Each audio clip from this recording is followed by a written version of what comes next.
Benita sat down, still dumbfounded, and within a short time, people started coming to greet her. They looked like the staff and bodyguards of the mansion. They all came greeting her, but Benita was confused, asking who they were and where her husband, the cripple man, was. However, no one replied to her questions, they just greeted her and took her bags inside. Benita sat down, asking herself if the cripple man was working with them or something. What were they really doing here? Why were these people coming to greet her? After some time, two elderly people came and said, "Welcome home, our daughter-in-law." Benita looked at them, and to her greatest surprise, they were the same people the cripple man had introduced as his parents to her uncle's family. Benita was shocked and asked, "Are you not the cripple man's parents?" The cripple man's mother replied, "Yes, my daughter, I am your mother-in-law, and this is your father-in-law." Benita's confusion deepened. "Okay, so what are we doing in this big house? Are you people working here or something?" The couple looked at each other and smiled. "No, this is your own house," they said. Benita's eyes widened in shock. "Please, can someone explain what's going on here for me?" But they just smiled at her, leaving her more confused. The cripple man emerged, well-dressed and handsome. Benita's eyes widened in shock. "Are you not my husband, the cripple man? How come you're walking with your legs? What happened? Can someone tell me what's going on here?" The man, who introduced himself as Alex, smiled. "Benita, my beloved wife, my name is Alex. Your uncle and others referred to me as a cripple man, but I did that to get what I want. This is your home, and I'm your husband." Benita's anger grew. "You deceived me, my uncle, and everyone in our home. What does this mean? Why did you do this?" Alex tried to explain, but Benita wouldn't let him. "You're a rich billionaire? You disguised yourself as a cripple man? Why?" Benita turned to her in-laws. "I don't believe you people encouraged him to do this. What kind of parents are you?" Her mother-in-law tried to calm her down. "My dear, calm down. He'll explain everything to you." But Benita's anger only intensified. She started shouting at her mother-in-law, who tried to console her. Alex sat down, looking conflicted. He knew he'd done something drastic, but he believed it was worth it. "I did it for a reason," he thought to himself. "I believe she'll understand." After Benita's mother-in-law calmed her down, Alex approached her. "Benita, my dear wife, I'm sorry. Please find a place in your heart to forgive me. I did what I did for a reason." Benita looked at him, her eyes still wet with tears. "For a reason? What could be your reason for disguising yourself as a cripple man, a dirty one at that?" Alex took a deep breath. "I saw your sister, Cynthia, 2 days ago before I first came to your uncle's house, and I felt drawn to her. But the way women have been taking advantage of me made me want to test if she'd love me for who I am, not just my wealth." Benita's expression softened slightly, but her voice was laced with hurt. "You should have at least. That means I'm not the one you really loved." Alex's eyes locked onto hers. "No, Benita, it's not like that. I felt a connection with you when we talked in the sitting room. Your kindness and compassion towards me, despite my feet condition, touched my heart." Benita stood up, her voice shaking. "Please, it's Cynthia, my sister, that you love, not me. I promise you, if you deal with her, you will love her. It's because she doesn't know you're rich, that's why she rejected you." Alex's expression was sincere. "No, my dear, it's true I saw Cynthia first and fell in love with her, but her mannerisms and approach didn't suit me. All the love I had for her has now been transferred to you. It's you that I love now, Benita, not Cynthia anymore." Benita's eyes welled up with tears. "You expect me to believe that? You love me now just because you didn't get Cynthia?" That's not love, that's just a rebound. Alex's voice was filled with emotion. I understand why you'd think that. But I'm telling you the truth. I've been disappointed by women so many times, and I did what I did to find true love. And when I got to know you, I realized that you're the one I want to spend my life with. Benita shook her head, unconvinced. It's not me you love, it's just a replacement for Cynthia. Benita stepped closer to Alex, her eyes locked onto his. My dear, I'm telling you to go back to Cynthia, she's my sister, and if they find out you disguised yourself to find true love and ended up with me, they'll harm me. I don't want that. I love my life, and I know they don't care about me. They took over my father's properties and don't want me alive. Alex smiled, his eyes crinkling at the corners. Sweetheart, if you knew who I am, you wouldn't say that. Don't worry, even if they find out, we'll face it together. We're going to do our white wedding, and they'll be invited. Benita nodded, her eyes wide with concern. Okay, but they're going to know you're a multiple billionaire. I'm scared of what they'll do. Alex's grip on her hand tightened. Forget about what they'll do. You're safe with me. No one can harm you as long as I'm with you. Benita's face softened, a small smile playing on her lips. Okay, thank you, my love. I just want to be safe. Alex's eyes burned with intensity. Benita, my love, you're safe with me. No man or woman can harm you, not in the morning, afternoon, or night. You're protected. Benita's smile grew, and she leaned into Alex's chest. They hugged each other tightly, the tension between them dissipating. Back at John's house, he called his wife and daughter into the sitting room. How come that cripple man was able to pay $1,000 for Benita's bride price? This thing looks suspicious. Do you think that man is poor or just disguising himself? Elizabeth replied, I was surprised too. Where did he get such money from? Who could have given him that amount? Cynthia chuckled. Maybe someone just dashed him the money on the way, just like he said. John raised an eyebrow. Who could have dashed a dirty cripple man such a huge amount of money? $1,000 is too big for bride price. That money could do other things, like a white wedding. Cynthia's eyes sparkled with curiosity. You know what? I'm going to find out who that cripple man is. John's expression turned skeptical. How are you going to find out? We don't even know where he lives or where he's from. Cynthia's determination was evident. I'll do some investigation. Maybe I'll find out if there's any cripple man who sits along the market road or lives nearby. That way, I can find him and know his background. Elizabeth nodded in agreement.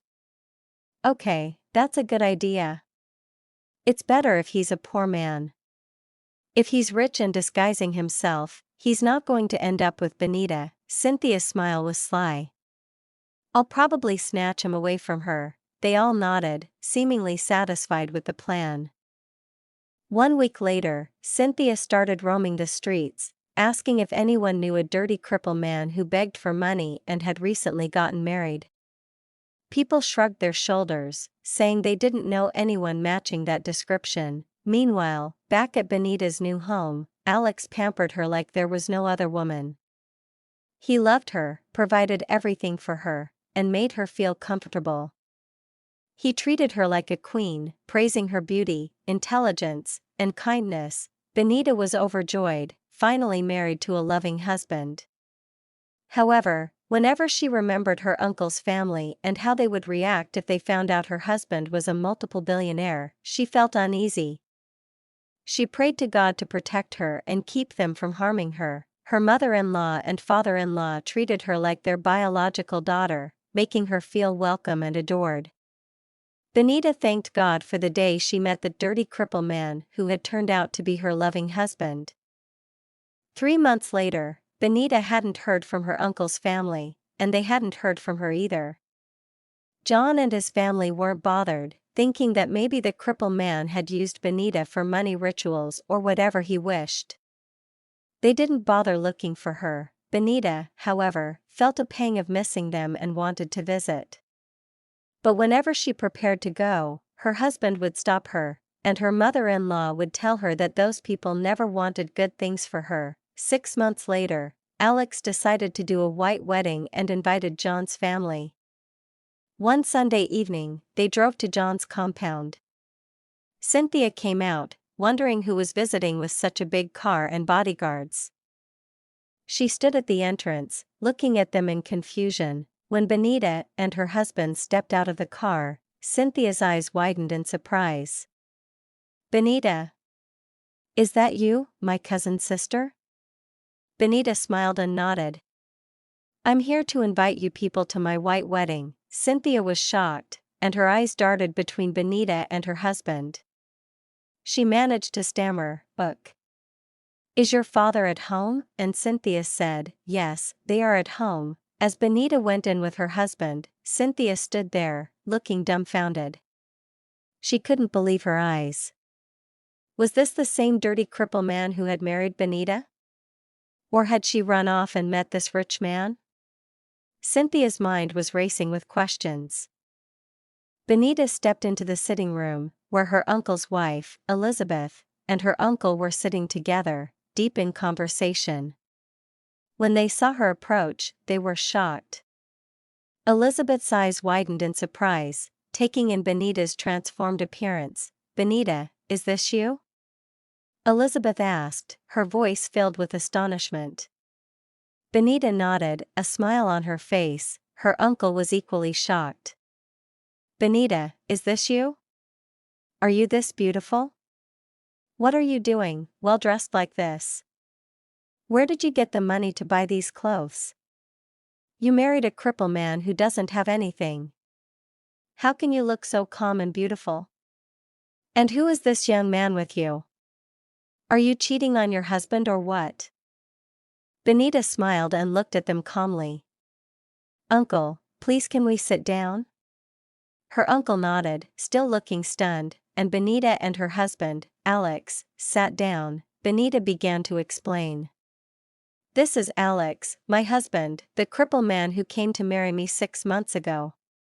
He hasn't changed, he's still the same cripple man who came to marry me.